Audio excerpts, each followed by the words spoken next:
Hey guys, it's Olivie Blake, and this is me not writing.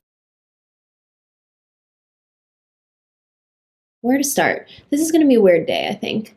There's like a lot of topics, and they really range. Do I have anything personal to say? The spell post will have posted by now, so that's up if you wanted to talk about the suffragette scandal by Courtney Milan. I don't think it will be a very in-depth discussion. We'll probably just point out jokes that I thought were funny and lines that I liked, and you can agree with me or not agree with me. What else is happening? A lot of people have recently discovered the Atlas 6, which has been a whole thing, and I'm not going to get into it.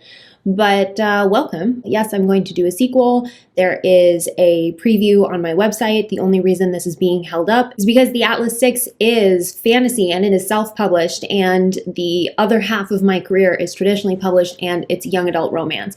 And because of the disparity between age groups and subject matter, I have to basically build two separate careers. So right now, the Olivie stuff, the Atlas 6, that's on hold, but it will be back.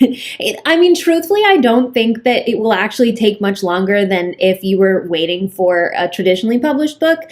The Atlas 6 was published in 2020, and the Atlas Paradox, the sequel, will probably come out in 2022.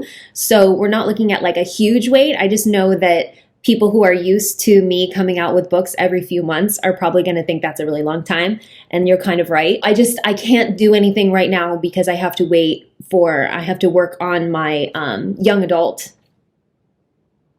platform first.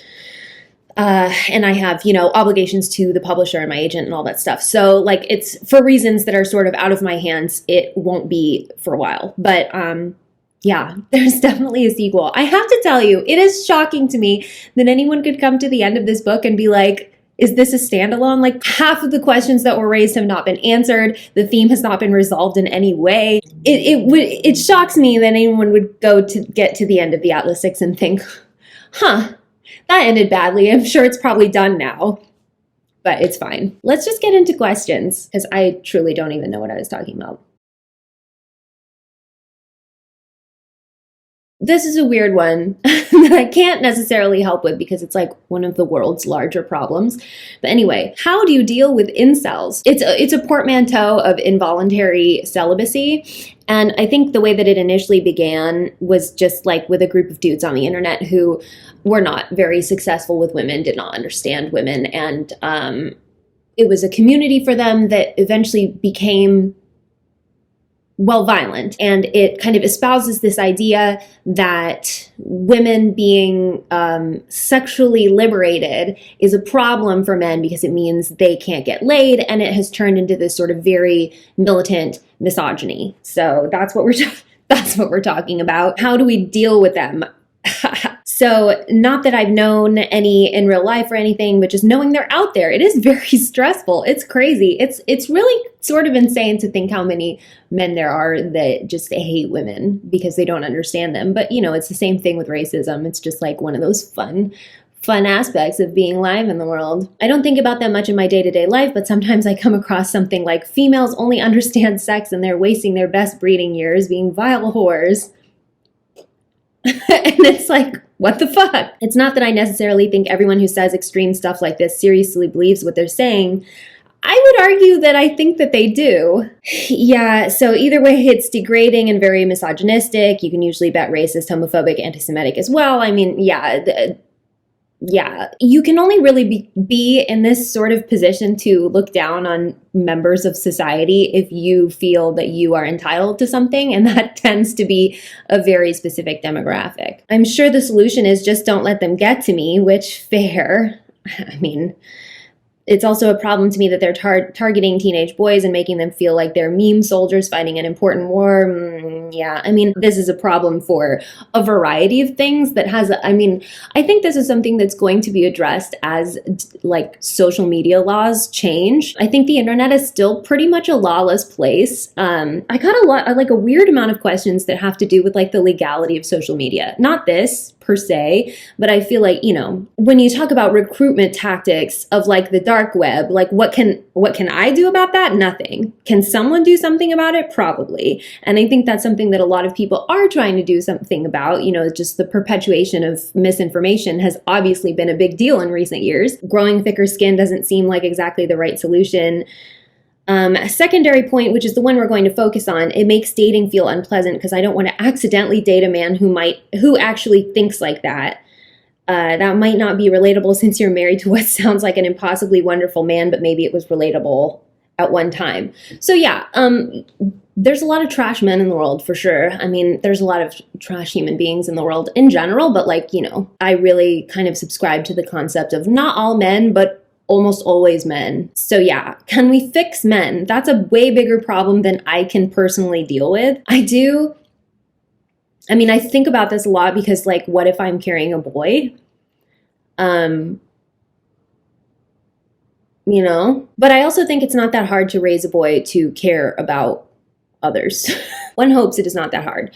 I think the main problem with, you know, what you're calling incels and what I'm just going to call men who don't understand women is that there's this sort of presumption that male things, male storytelling, male stories are like a universal experience, whereas female stories and the value of, you know, the female contribution is limited to women. Movies that are only for women, books that are only for women, whereas there's no such thing as men's fiction. You know, men's things that are for men are like for their highbrow just automatically. It's the same presumption that like if a man is doing something, he possesses more competency. I was just reading something about how men in female-dominated fields are essentially riding what someone called a glass elevator. That's just like men in female-dominated fields actually then even go further because they're like the rare man, whereas women in male-dominated fields don't get the same benefit of the doubt, let's say. So yeah, a lot of this is, you know, cultural and systemic, and it's going to be a lot bigger than I can fix in a 30-minute or less video. So we're not really going to focus on that. What we are going to focus on is you not being afraid of dating. And by that, I mean, we're going to talk about the red flags of misogyny. And I think it really starts with someone who doesn't value your experience, someone who isn't trying to understand your experience. It's stuff that I would have / did let kind of slip by, definitely in my early 20s and my late teens. And it's essentially, it essentially comes down to a few things. So if he doesn't care about your hobbies, not that he doesn't like your hobbies or your interests, but he doesn't care about them or thinks maybe you should not do them or not take them seriously, that's a bad sign. If he gaslights you in like any way, I mean, gaslighting is sort of a broad term. It just sort of refers to the idea that someone is sort of collectively trying to convince you that something is not the case. I'm trying to think of more specific examples because it's really hard to tell when it's happening to you. But anytime that you question, like, is he trying to convince me of something that like I know isn't true? I guess one example is that I did have a friend who, a colleague in a male-dominated office, when I was giving him examples of microaggressions against me in the workplace, he was just like, that's your imagination. What you want is a man who hears your experience and accepts that that's your experience and values your experience as well. Sometimes you can't get that far. Sometimes when you're working with someone who's still very young and maybe does not have that much experience with what a woman's life is like and are maybe just coming to terms with what they don't understand, they might not be very quick to agree with you, but they should not belittle you. They should not tell you that you imagined that or that it wasn't happening.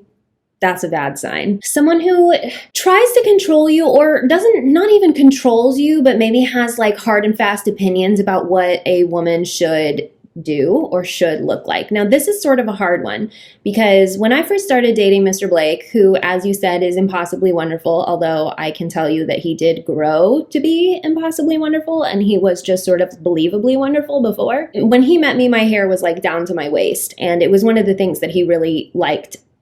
He was used to girls with long hair. And so for many years, anytime I would sort of postulate about cutting my hair, he would just kind of be like not really into it, right? And I would tell people like, he wouldn't want me to cut my hair. You know, that sounds bad. That sounds like, oh, he's saying that I can't cut my hair. However, I did cut my hair because I wanted to. And he liked it and was just like, oh, so I was wrong. So essentially, you know, like it's kind of hard to separate a man who's trying to control you versus a man who just like thinks he likes something until he sees you doing something different. Part of that was just me like being young and not really realizing that I could be more myself than I thought. And that was not his fault, but it could have looked like it from the outside.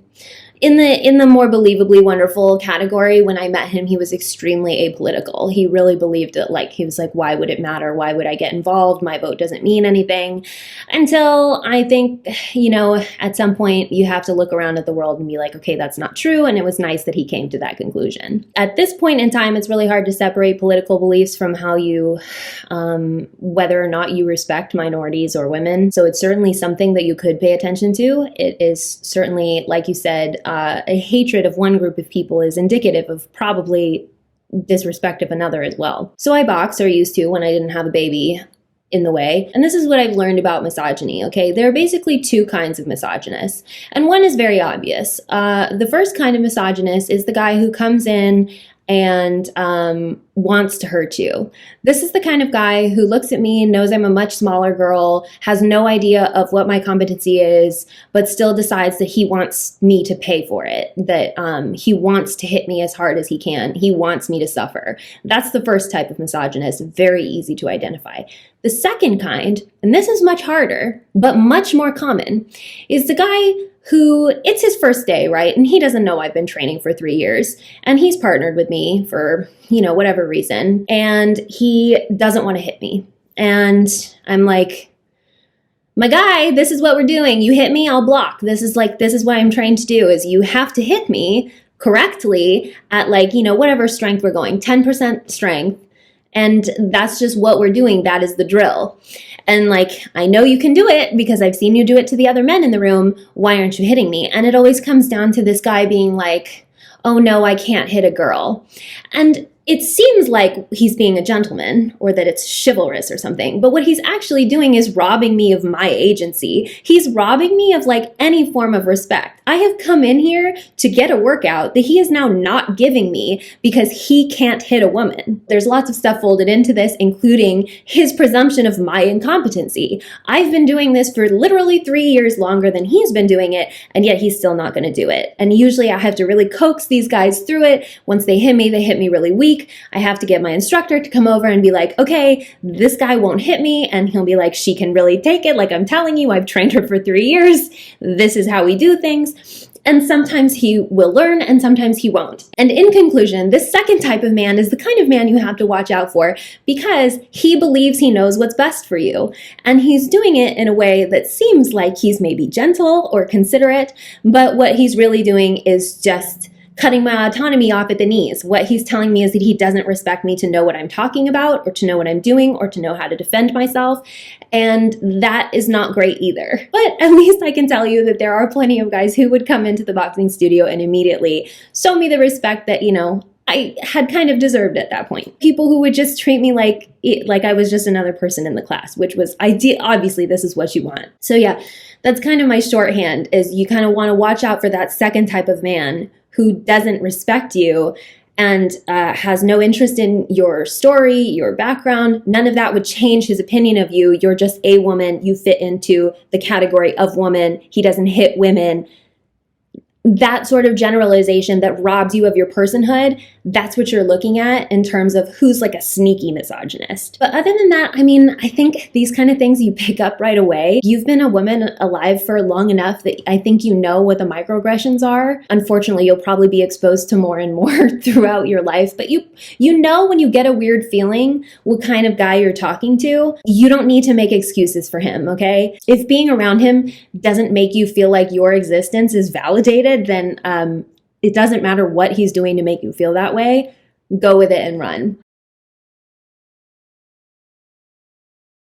Lately, I've been feeling like I need to break up with my boyfriend. He's wonderful to me, intelligent, kind, and my best friend, but I have this nagging feeling like I'm not ready for a relationship and I need time for myself. I feel horrible for feeling this way, and I don't know if it's just relationship anxiety or something else. It would break his heart if I left. I would be crushed not having him in my life anymore. But I've been thinking about leaving more and more often. Any advice? Okay, so you may not know this, but I do, because I am everybody in my life's go-to person for breakups, separations, and divorces. I'm going to tell you this. If you have come to me, that means you are looking for a reason to leave and you're looking for someone to tell you it's okay. I don't blame you for that, okay? But you want to leave, so leave. You do not need to make excuses for why you should stay. I don't know how much you follow these things, but I often talk about how you are not a list of attributes, and neither is your boyfriend. You made a list of wonderful attributes, but that doesn't mean that you need to spend your time and energy on him romantically. You don't need to make decisions for your life based on his checklist of stuff. Also, you're really not giving him very much credit. Yeah, maybe you'll break his heart, but he's still a human being, and human beings are very adaptable. He will bounce back. Just like if he wanted to break up with you, would you want him to just stay with you? Like, I feel like there's a lot of ego caught up in people who don't want to break up with their significant others because they don't want to hurt them. Don't you think it would hurt him to know that you're increasingly thinking about leaving him? Do you think there's any version of him who wants to be with someone who constantly thinks about whether or not they should leave? If you're looking for someone to tell you it's okay to go, it is okay to go. I don't think you're doing anything but wasting both your time by staying in this relationship. You obviously have some kind of love for him, but that doesn't mean romantic or sexual or whatever. You can care about him and also recognize that the shape he's taken up in your life is maybe not, maybe you want him to take up less space or a different shape. And how you express that to him is up to you, but I think you need to, at very least, honor your instincts on this. You clearly seem to recognize that something about this relationship is no longer serving you. And I don't think that lying to yourself or to him about that is going to be helpful to you. I've said this in many different versions and probably in more like compassionate ways in the past, but it's just that you have to understand that this is like my role, and seriously in like everybody's lives. I don't understand. People always come to me when they want to break up with the person that they're with. And I think it's because they know I'm just going to tell them to leave. And I think that there's a certain self-delusion that's like, once you've already come to me, you already know what I'm going to say. But I understand. It is a difficult situation. Breaking up with people is hard. Guilt is hard. Guilt is gross. We're going into Pisces season, which is a very emotionally driven season. And I'm sort of like allergic to my emotions. My therapist and I were talking about how the way that I deal with mental health and the way that I tend to advise that people deal with mental health is very much like cognitive behavioral therapy, where I break things down into their fundamental like behaviors and pieces in order to deal with them, because my emotions are too big and complex and I hate them. Like, ugh. Guilt is a terrible one. I hate to feel guilty. But I think that the alternative, if he knew that you felt this way, I don't think he would call what you're doing a favor. So, you know, even if you have to do something difficult, it's probably best for both of you moving forward if you just honor this feeling of yours, rather than keeping him in a relationship with someone who maybe doesn't want to be there compared to someone who could be really happy every day. I don't like to hold up my relationship as like the perfect relationship. It isn't. But I do a lot of work to make sure that it is in good shape. And I will tell you that I have never once thought, I want to leave this relationship. Not once. And it doesn't, you know, even when there have been problems, I've never thought, I wish I were single. So if you're having those thoughts, I'm going to say you want to go. So hopefully that helps kind of gauge it for you. This is a long one that we've sort of answered before. We answered this right before break, like a very, very similar question about someone who was having trouble with their mom. Hi, Olivie, here with a request for advice. My mom has always been very athletically focused, certified yoga instructor, ran like 8 marathons, couple triathlons, meditates for half an hour every day. You get the gist. She's been concerned about my weight and health, and because of quarantine and other factors, I've stopped exercising in general after 7 years of pretty intensive ballet. Today I was telling her about this book I had just finished and was super excited about, The Silent Prince, which I've never heard of, but she says it was amazing. And then she made a comment to me while I was ranting, like, "You've really gained weight," or something like that. It really took me out of my excitement, and I immediately left the room to try and react less immediately, okay? Then later that night, she came up and tried to apologize, but the trying to calm myself down didn't work. And I basically yelled at her about why she felt she needed to bring that up at that moment, how insensitive it was, how I felt she didn't regret saying it, but regretted that I was reacting so viciously. Just all around raging at her, and also her response to the raging. She's always been pretty self-deprecating. She sat on my bed like, I'm such a bad mother, I'm so bad, I'm shitty, etc., etc. That also made me mad because that behavior frustrates me. If you're so bad, then fix your behavior. Just a quick thing. My first instinct when you were telling me about your mom is that she uses exercise and health to control the uncontrollable. So one of the things that we talked about last time that we talked about this is that understanding that our parents are, very fallible. They're human beings too. And they have their own survival techniques. They have their own coping mechanisms. And I'm not defending your mom.